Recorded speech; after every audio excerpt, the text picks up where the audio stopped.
kita nggak sebodoh itu untuk bilang ini baik-baik aja.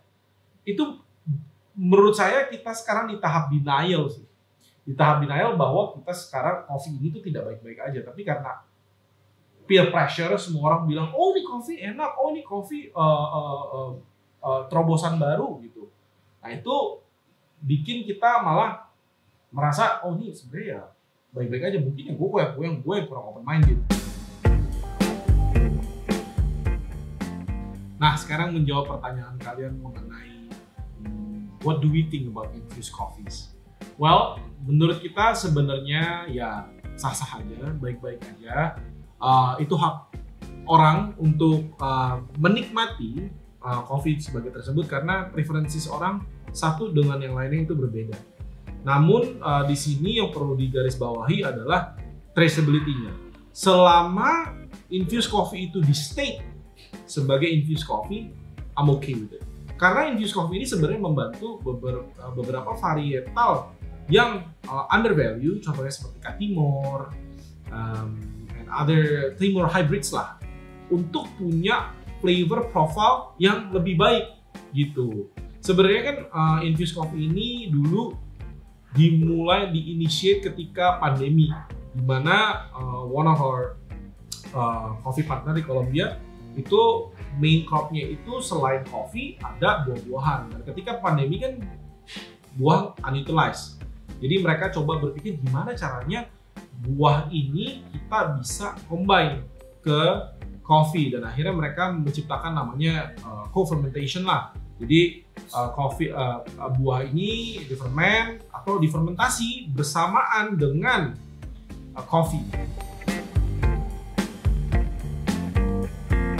Nah, ngomongin soal tren ke depannya, apakah infused coffee ini akan semakin up atau down? Well, ini pendapat gue. Kalau menurut gue, sekarang infused coffee ini lagi di peak-peaknya nih. Tapi semua yang mencapai peak nanti pasti akan turun dan plateau, akan mencapai sebuah zona equilibriumnya.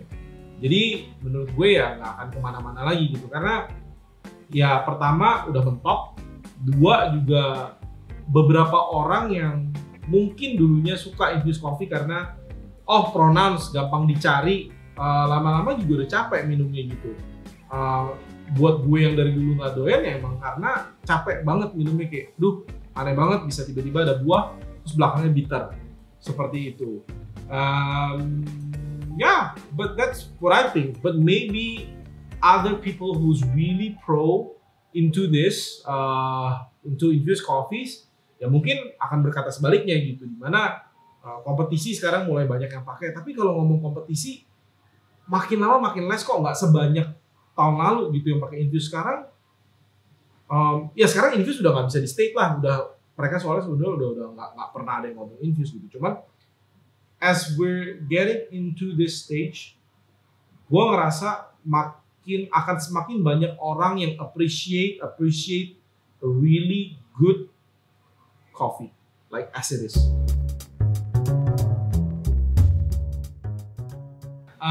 Masalah dari infused coffees ini terletak pada traceability-nya, di mana beberapa coffee yang kita temukan di market, baik dari lokal maupun international, rasanya itu tidak bisa dipungkiri buah banget, tapi cuma ditulis as in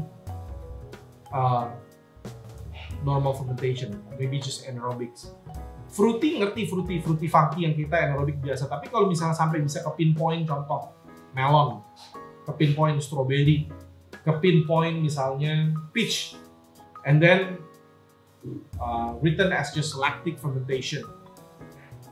Itu loh masalahnya gitu. Saya rasa semua coffee professional baik di Indonesia maupun di luar negeri tidak mungkin palaknya